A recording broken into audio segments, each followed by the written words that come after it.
नमस्कार दोस्तों, मैं अनिल आईएएस पॉइंट के यूट्यूब चैनल पे आपका एक बार फिर से बहुत बहुत हार्दिक स्वागत करता हूं। दोस्तों, आज जो है मैं बात करने वाला हूं जियोग्राफी क्लास 9th के चैप्टर 1 की। जियोग्राफी जो है क्लास 9th के चैप्टर 1 की मैं आज जो है आपको पढ़ाने वाला हूं।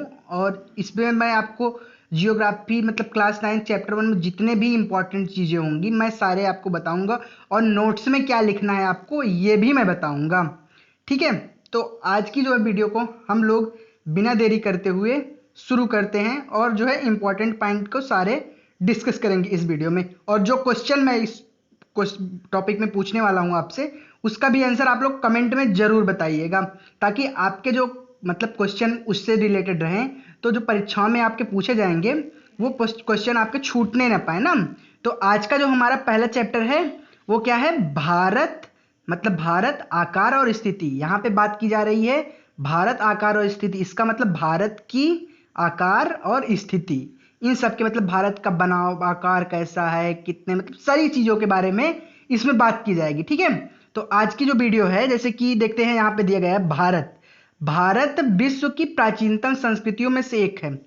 ये मतलब अपने में मानने वाली बात है, वास्तव में भारत प्राचीन संस्कृतियों में से एक है।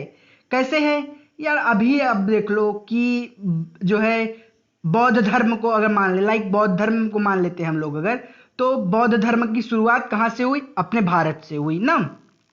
बौद्ध धर्म की शुरुआत भारत से हुई, और वर्तमान समय में विश्व में कई बहुत सारे देश हैं जो है बौद्ध धर्म को स्वीकार करते हैं, बौद्ध धर्म को मानते हैं। तो इस प्रकार से हम कह सकते हैं कि जो है प्राचीन संस्कृतियों में भारत अपने में एक बहुत वास्तव में है। ठीक है, तो अब देखते हैं पिछले 5 दशकों में भारत सामाजिक आर्थिक बहुमुखी उन्नति की है। यहाँ पे देखिए ना, तो सामाजिक आर्थिकी बहुमुखी उन्नति की है। अब कैसे की है, जैसे कि देखिए यहाँ पे दिया भी गया है, कृषि, उद्योग, तकनीकी, मतलब कि बहुत से नई नई तकनीकी आई, और जो है मतलब कि और सारे, लाइक मान सकते हैं हम लोग कि जो है किसी भी मायने में मान सकते हैं भारत अपने आप में बहुत वो है। इसरो को, सभी को छोड़ो, मैं इसरो की एग्जांपल ले लेता हूं। इसरो ने ऐसे ऐसे काम कर दिए हैं कि जो अभी नासा वगैरह को सोचने पड़ जाते हैं। कितने कम पैसों में जो है मार्स मिशन को भेज दिया था जो है। तो ये चीज अपने में भारत के लिए बहुत अच्छी और बहुत गजब की चीज है कि बहुत सारे विकास भारत मतलब कर रहा है, अपने इस तरह से उन्नति बहुत मतलब कर रहा है भारत। तो अपने में ये एक बहुत अच्छी वो है भारत के लिए, हम लोगों के लिए गर्व की बात है। ठीक है, तो अब देखिए यहाँ पे क्या दिया गया है, भारत का विश्व इतिहास में महत्वपूर्ण योगदान रहा है। विश्व इतिहास में महत्वपूर्ण योगदान रहा है। एग्जाम्पल लाइक अगर हम लोग गांधी जी को ही ले लें, तो गांधी जी के जन्मदिन पर मतलब विश्व अहिंसा दिवस 2 अक्टूबर को मनाया जाता है, वो भी गांधी जी की जयंती के ऊपर। मतलब कि माने तो गांधी जी के जयंती के ऊपर। तो इस तरह से इतिहास में भी बहुत सारी चीजें ऐसी भारत ने की है कि जो मतलब इतिहास में विश्व के बहुत महत्वपूर्ण योगदान रहा है भारत का जो है। जब द्वितीय विश्व युद्ध हो रहा था, हिटलर को गांधी जी ने कई बार पत्र वगैरह लिखे थे, और युद्ध को मतलब जो है इन सब के लिए जो है भारत अपने में बहुत वो है, मतलब कि क्या बताएं। अभी जहाँ पे देखिए, यहाँ पे बात की गई थी ना प्राचीनतम संस्कृतियों में, अभी मान लो आप, कोरोना का टाइम चल रहा है, इस टाइम कोरोना चल रहा है, कोरोना वायरस की वजह से।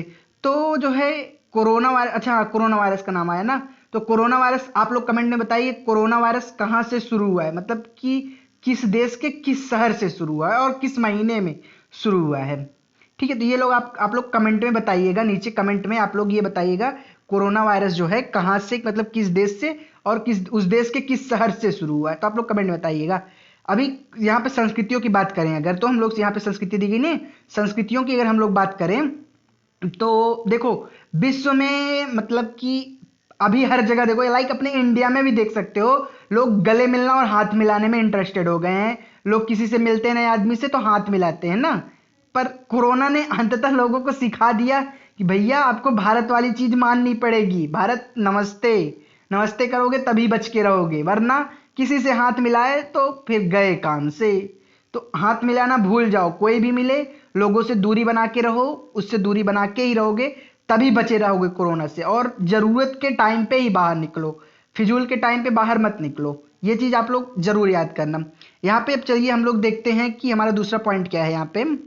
यहाँ पे देखते हैं अगर, तो स्थिति, भारत की स्थिति के बारे में दिया गया है। भारत एक विशाल देश है, वास्तव में विशाल देश है। अगर आप लोगों को पता हो तो कमेंट में बताइएगा कि क्षेत्रफल की दृष्टि से जो है भारत विश्व में किस स्थान पे आता है। आप लोग ये बताइएगा कमेंट में, क्षेत्रफल की दृष्टि से भारत विश्व में किस स्थान पे आता है, ठीक है। तो अब देखिए जो है, यह उत्तरी गोलार्ध में स्थित है। भारत कहाँ स्थित है? भारत उत्तरी गोलार्ध में स्थित है। ये चीज आप लोग नोट्स में अपने नोट करिए। अभी देखिए, जब भी जियोग्राफी पढ़ने बैठो आप लोग, तो जैसे कि बोलते नहीं, दाहिना हाथ, फला आदमी इस व्यक्ति का दाहिना हाथ है ना, तो इस तरह से जो है अपना, कि जब भी जियोग्राफी पढ़ने बैठो आप लोग एटलस खोल लो। बिना एटलस के कोई भी काम नहीं होने वाला है। जैसे कि किसी भी आदमी का दाहिना हाथ, जैसे कि आप अपने पापा का दाहिना हाथ हो सकते हो ना, लाइक आप अपने पापा का दाहिना हाथ हो सकते हो। तो इस तरह से मान लो कि जियोग्राफी का दाहिना हाथ कौन है, तो जियोग्राफी का दाहिना हाथ उसका छोटा भाई एटलस है। कौन है? एटलस है। जियोग्राफी का छोटा भाई कौन है? एटलस है। तो इस प्रकार जो है जियोग्राफी बिना एटलस के नहीं पढ़ी जा सकती। तो अभी जो है आप लोग अगर एटलस नहीं खरीदो तो नवीन का, ऑक्सफर्ड का नहीं खरीदना है आपको, नवीन का स्कूल एटलस खरीदना है। जिन लोगों ने नहीं खरीदा है, अमेजॉन, फ्लिपकार्ट, बहुत सारी जगह मिल जाएगी। अगर नहीं मिलती है तो आप लोग वीडियो में कमेंट करना कि एटलस जो है अमेजॉन, फ्लिपकार्ट पे मैं नहीं खोज पा रहा हूँ। कोशिश करो कि अमेजॉन, फ्लिपकार्ट ऑनलाइन सेवा ही इस टाइम पे यूज करो। क्यों? क्योंकि कोरोना के टाइम पे आप मार्केट जितना जाने से बच सको उतना बढ़िया है। तो अगर जिनके पास एटलस है वो लोग एटलस पढ़ें, बिना एटलस के जियोग्राफी नहीं पढ़ी जा सकती। तो आप लोग जिनके पास एटलस नहीं है तो वो लोग एटलस खरीद लें और एटलस ही पढ़ें और कोई बुक ना पढ़ें। क्योंकि ऑक्सफर्ड में आपको मैप तो दिया रहता है अच्छे से, बट उसमें डिटेल्स में नहीं दिए उसके बारे में। जबकि नवीन स्कूल एटलस में तो मतलब दिया भी है मैप में, और सेकंड उसके नेक्स्ट पेज पे दिया है उस मैप से रिलेटेड सारी चीजें आपको हिंदी में लिख के आसानी से समझाया गया है। तो आप आसानी से वहां पे समझ सकते हो। इसलिए आप लोग जो है कोशिश करिए कि मतलब वो एटलस मतलब लीजिए, ठीक है। तो अब चलिए यहाँ पे देखते हैं कि यह उत्तरी गोलार्ध में स्थित है। इसको आप लोग नोट्स में नोट कर लीजिएगा कि भारत जो है कहाँ पे स्थित है। भारत उत्तरी गोलार्ध में स्थित है। कहाँ पे स्थित है? भारत जो है उत्तरी गोलार्ध में स्थित है। इसका मुख्य भाग 8 अंश 4 मिनट उत्तर से 37 अंश 6 मिनट उत्तर अक्षांश तक है। कहाँ? मतलब देखिए कि यहाँ पे क्या कहा गया है, इसका मुख्य भाग जो है, भारत का मुख्य भाग 8 अंश 4 मिनट उत्तर से, कहाँ से? उत्तर से, और 37 अंश 6 मिनट उत्तर अक्षांश तक। कहाँ तक? उत्तर अक्षांश तक। तो ये चीज जो है आप लोग नोट कर लीजिए। ये जितने भी पॉइंट यहाँ पे स्थिति वाली ये पॉइंट दी है ना, इस पॉइंट को आप लोग जरूर सब नोट्स में अपने लिख लो। कॉपी पेन उठाओ और नोट्स में लिख लो। कैसे आपके प्रश्न ऐसे भी बन सकते हैं कि जो है भारत किस गोलार्ध में स्थित है। तो अगर आप नोट्स में नोट किए रहोगे तो तुरंत पढ़ लोगे कि भारत जो है उत्तरी गोलार्ध में स्थित है। किस गोलार्ध में स्थित है? उत्तरी गोलार्ध में स्थित है ना। और फिर दूसरा प्रश्न आपका ऐसे बन सकता है, इसका मुख्य भाग कितने अंश और कितने मिनट पे है? उत्तर मतलब उत्तर में जो है मतलब ये देख सकता है कि इसका मुख्य भाग जो है यहाँ पे दिया है ना, इसका मुख्य भाग 8 अंश 4 मिनट उत्तर से 37 अंश 6 मिनट उत्तर देशांतर तक। तो इस प्रकार यहाँ पे अगर दे सकता है कि कितने अंश और कितने मिनट पे, तो आप अगर इस चीज को पढ़े रहोगे, नोट किए रहोगे नोट्स में, तो आप जरूर लिख लोगे, ठीक है। तो ये चीज आप लोग नोट्स में अपने नोट कर लो। और फिर यहाँ पे देखिए दिया गया है अक्षांश तथा 68 अंश, कितना? 68 अंश 7 मिनट पूर्व से 97 अंश और 25 मिनट पूर्व देशांतर तक। ये भी देखिए जो है, ये चीज मैंने अभी बताया ना आपको, नोट्स में नोट कर लो। ये मत भूलना, मत छोड़ना, चाहे जो हो जाए आप ये चीज मत छोड़ना, मत बोलना किसी भी कीमत पे, ठीक है। तो ये चीज आप अपने नोट्स में अभी नोट कर लो। यहाँ पे फिर देखिए दिया है ना, 68 अंश 7 मिनट पूर्व से 97 अंश 25 मिनट पूर्व देशांतर तक। कर्क रेखा कर्क रेखा जो है 37°30' उत्तर में देश को लगभग 2 भागों में बांटती है ना। यहाँ पे देखिए दिया है जो है कर्क रेखा क्या है, ये चीज भी मोस्ट इंपॉर्टेंट। देखिए ये चीजें मोस्ट इंपॉर्टेंट है, मतलब कि वेरी वेरी वेरी इंपॉर्टेंट है।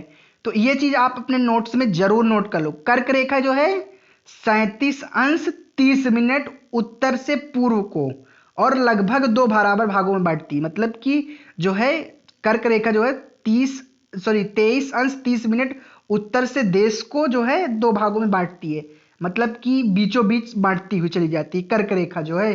तो ये चीज आप लोग अभी हाँ ये भी ऐसे प्रश्न पूछ सकता है एग्जाम में कि कौन सी रेखा देश को 2 बराबर भागों में बांटती है। तो आप पढ़े रहोगे, ये चीज नोट किए रहोगे अपने नोट्स में, तो याद रहेगा आपको। तो जब याद रहेगा, आपकी परीक्षा में प्रश्न पूछेगा, तो बिना सोचे समझे आप सही उत्तर को चुन लोगे। सही उत्तर को चुन लोगे तो आपका वो क्वेश्चन सही हो जाएगा।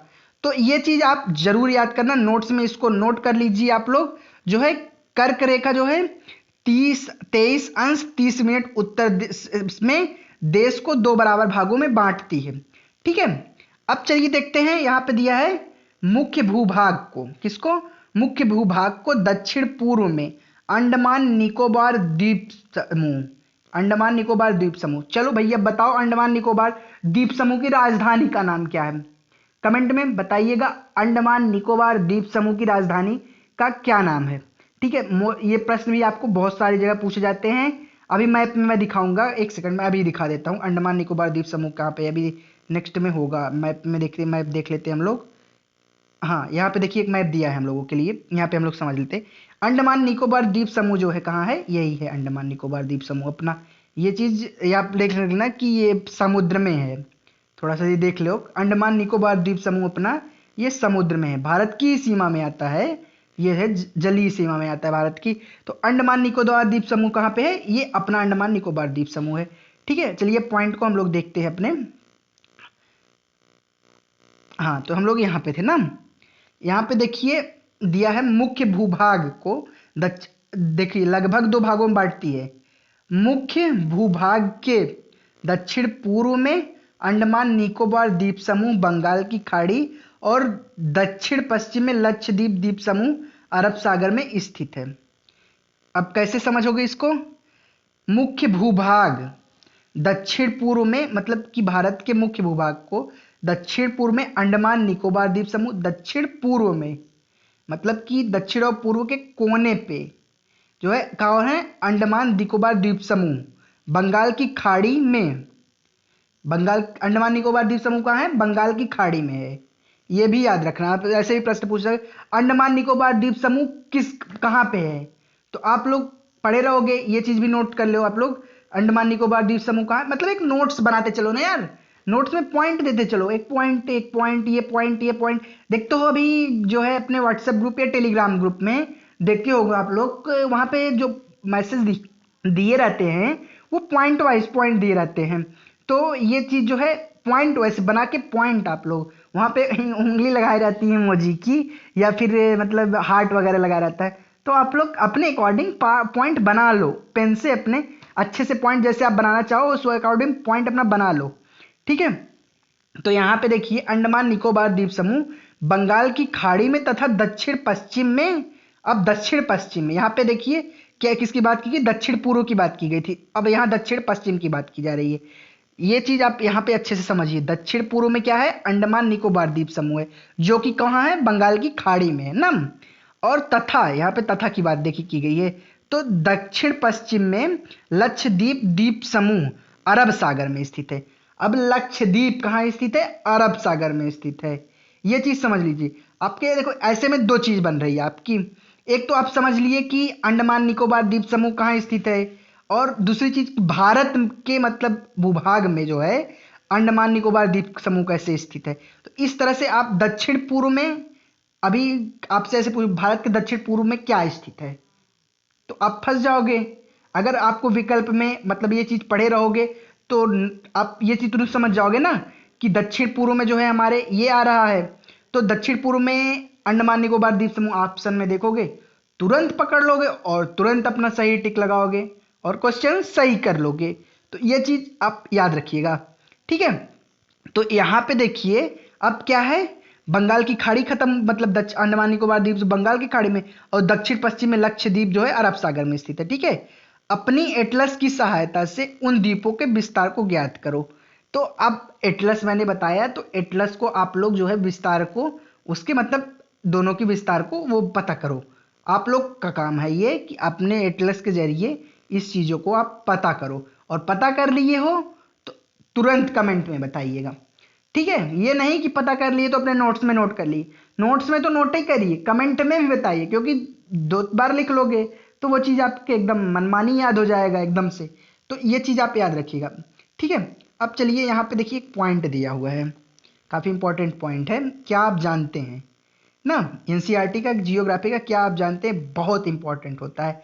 तो यहाँ पे एक चीज़ आपको फैक्ट मिल रहा है सीखने को, भारतीय संघ राज्य का सबसे दक्षिणी बिंदु, भारतीय संघ राज्य का सबसे दक्षिणी बिंदु इंदिरा पॉइंट, सॉरी जिसको इंदिरा बिंदु भी कहा जाता है, इंदिरा पॉइंट सन 2004 में सुनामी की लहरों के कारण समुद्र में जलमग्न हो गया था। बाप रे, मतलब ये चीज आप नोट्स में चाहो तो नोट कर सकते हो, पर ये चीज जानने योग्य रोचक तथ्य है कि भारतीय संघ राज्य का सब मतलब जो है सबसे दक्षिणी बिंदु इंदिरा पॉइंट, इंदिरा बिंदु यहाँ पे लिखा गया, इंदिरा पॉइंट जो है कहा जाता है। ये भी यहाँ पे एक प्रश्न आपके बन सकते हैं ऐसे, देखिए भारतीय संघ का सबसे दक्षिणी बिंदु कौन सा है, भारतीय संघ राज्य का सबसे दक्षिणी बिंदु कौन है, तो इंदिरा पॉइंट है। कौन है, इंदिरा पॉइंट है। भारतीय जो है भारतीय संघ राज्य का सबसे दक्षिणी बिंदु कौन है, तो भारतीय संघ राज्य का सबसे दक्षिणी बिंदु कहा जाता है इंदिरा पॉइंट को, जो कि सन 2004 में, 2004 में भारत पे सुनामी आई थी ना, तो 2004 में लहरों के कारण समुद्र में जलमग्न हो, मतलब समुद्र में डूब गया था, ठीक है। चलिए अब नेक्स्ट देखते हैं हम लोग क्या है यहाँ पे, आकार। यहाँ पे भी हम लोगों ने स्थिति की बात की, अब भारत के आकार की बात करने वाले हैं हम लोग। तो भारत का भूभाग कुल क्षेत्रफल लगभग 32.8 लाख वर्ग किमी है। कितना है, भारत का जो है भूभाग का कुल क्षेत्रफल लगभग जो है कितना है दोस्तों, तो है 32.8 लाख। कितना है, 32.8 लाख वर्ग किमी, 32.8 लाख वर्ग किमी है भारत का कुल क्षेत्रफल भूभाग। भारत का क्षेत्रफल विश्व में कुल, जो मैंने कमेंट में पूछा था स्टार्ट में ही आपसे, याद रखना, यहाँ पे बता रहा हूँ। तो ये चीज़ अब जान लो, क्योंकि आ गया है तो बताना ही पड़ेगा भैया, तो क्योंकि देख लोगे तो इससे अच्छा बता ही देते हैं यार। बाकी और जो चीज़ें पूछा है उसको बताइएगा जरूर, ठीक है। तो भारत का कुल क्षेत्रफल विश्व के कुल, यहाँ पे क्षेत्रफल का जो है, क्षेत्रफल का 2.4% है। कितना है, 2.4% है।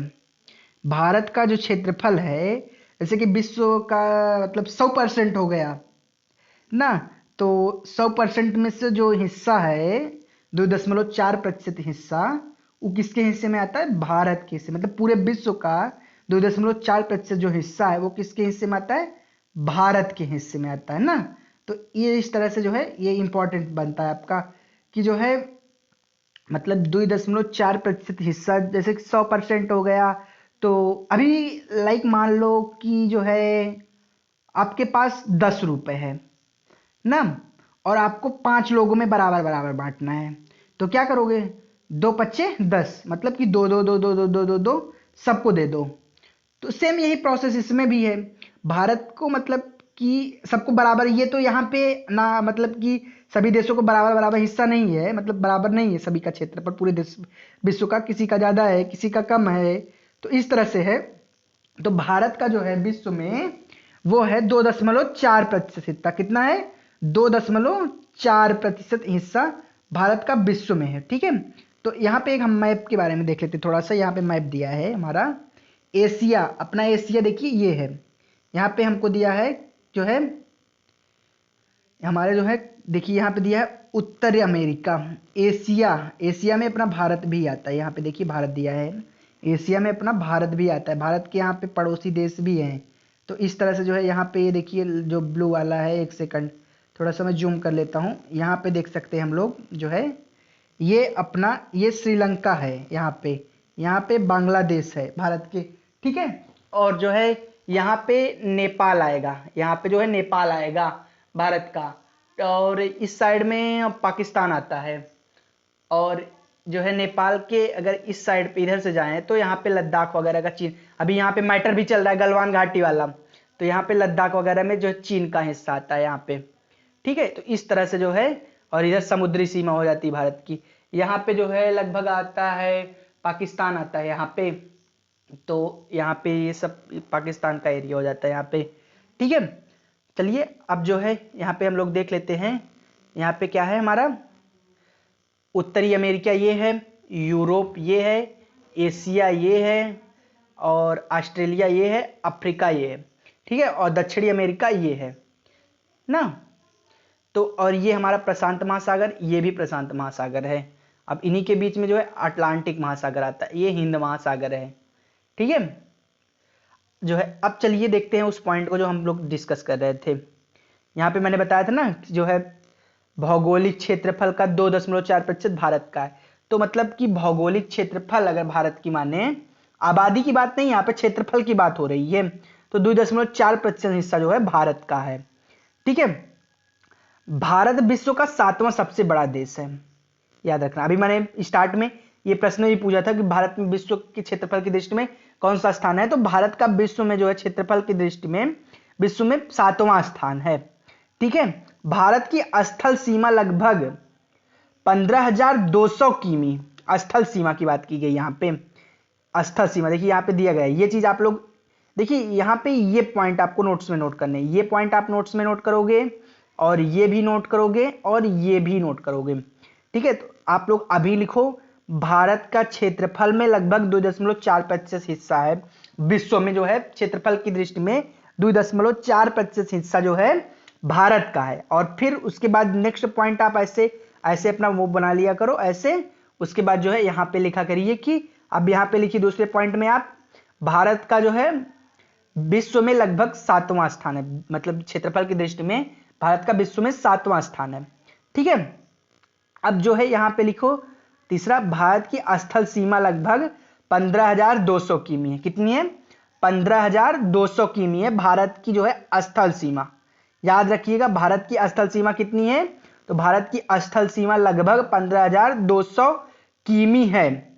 समुद्र तट रेखा, क्या, समुद्र तट रेखा अंडमान और निकोबार द्वीप समूह तथा लक्षद्वीप समूह के साथ जो है 7,516.6 किमी, ठीक है। यहां पे आप लोग एक बार समझिए कि स्थल सीमा जो है भारत की 15,200 किमी, और समुद्र तट रेखा अंडमान निकोबार द्वीप समूह तथा लक्षद्वीप समूह के साथ साथ, मतलब कि अंडमान निकोबार द्वीप समूह जो कि अभी मैंने बताया कहाँ पे है, दिखाया भी था आपको, और जो है कहाँ पे है, तो दक्षिणी बिंदु, मतलब कि दक्षिण पूर्व में है अंडमान निकोबार द्वीप समूह ना, तो और दक्षिण पश्चिम में जो है लक्षद्वीप है। तो इसकी अगर मान, इन दोनों को मान ले साथ में, तो जो है 7,116 जो है 7,516.6 किलोमीटर। ये भी आप ये पॉइंट सारे नोट कर लो ना, यहाँ पे ये चित्र वाला हटा के जो है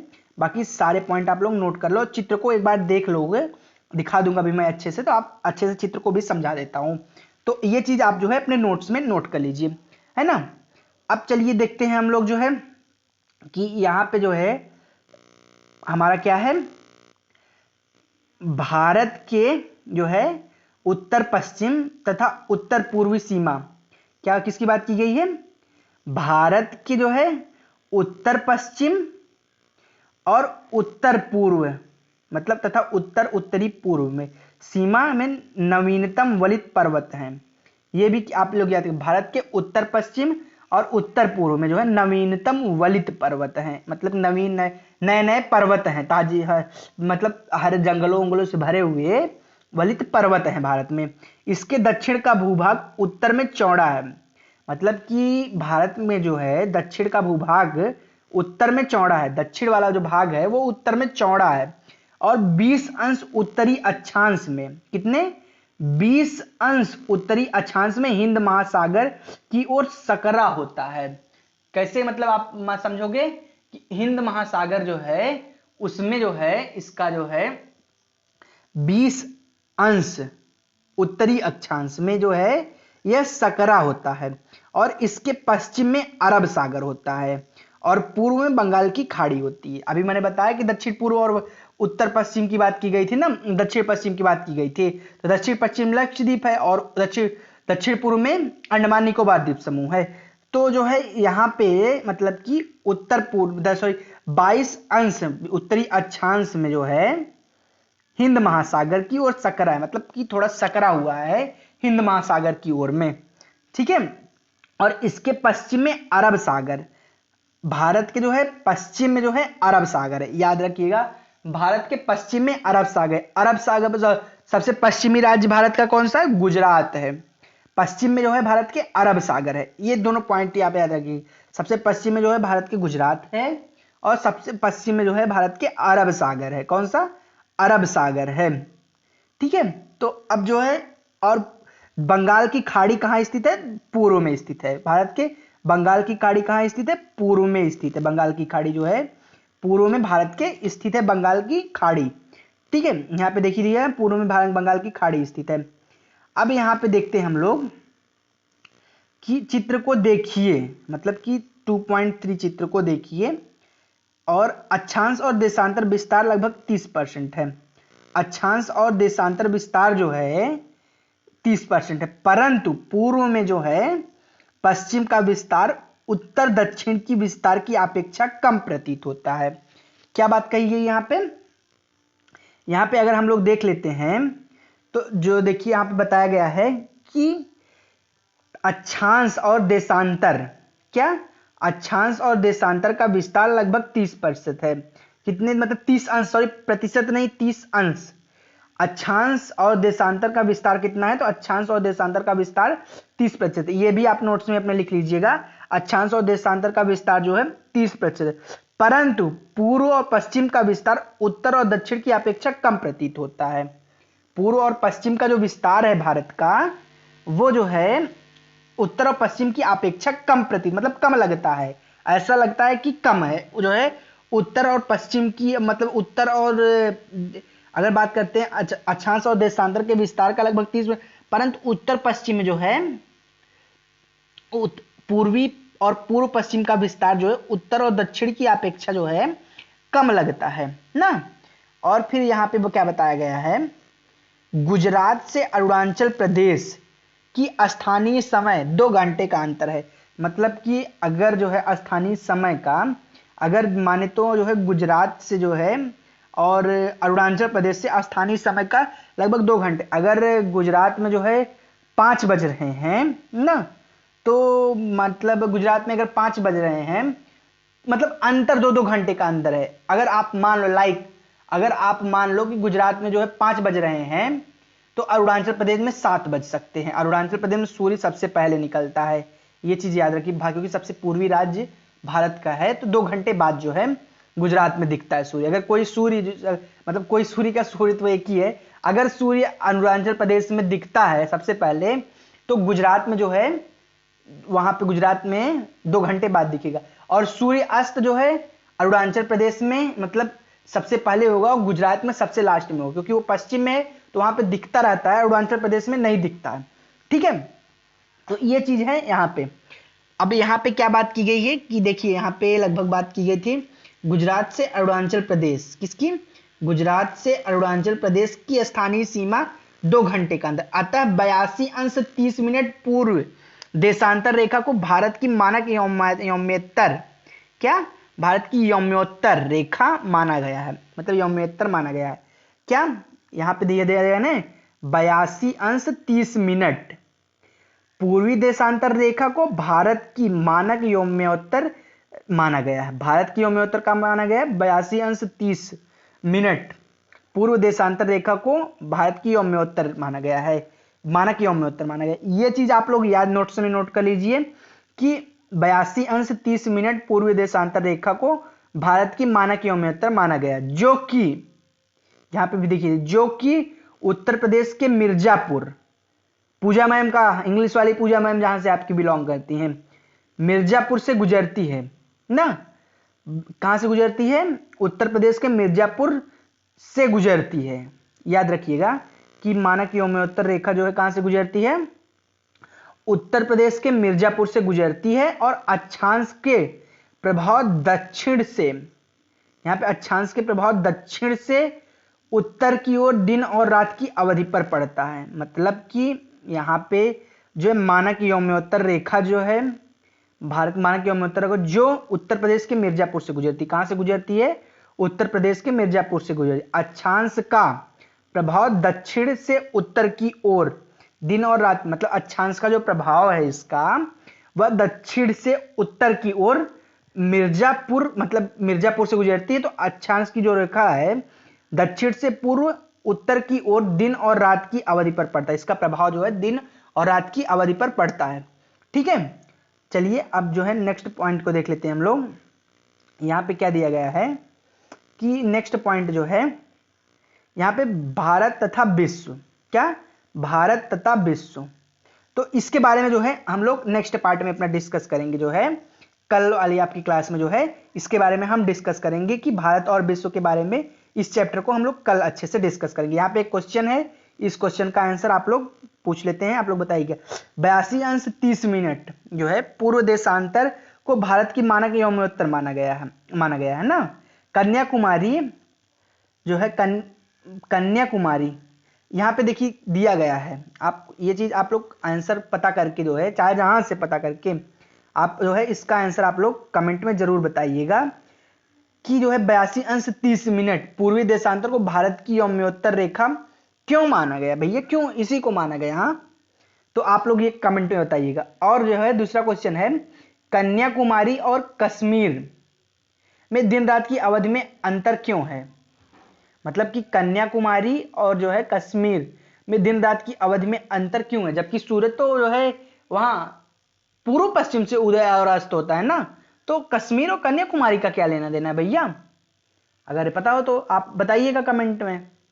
बस दोस्तों आज के लिए इतना ही, मिलते हैं आपसे कल अपने अगले क्लास में। जितने क्वेश्चन पूछे गए आप लोग कमेंट में बताइएगा।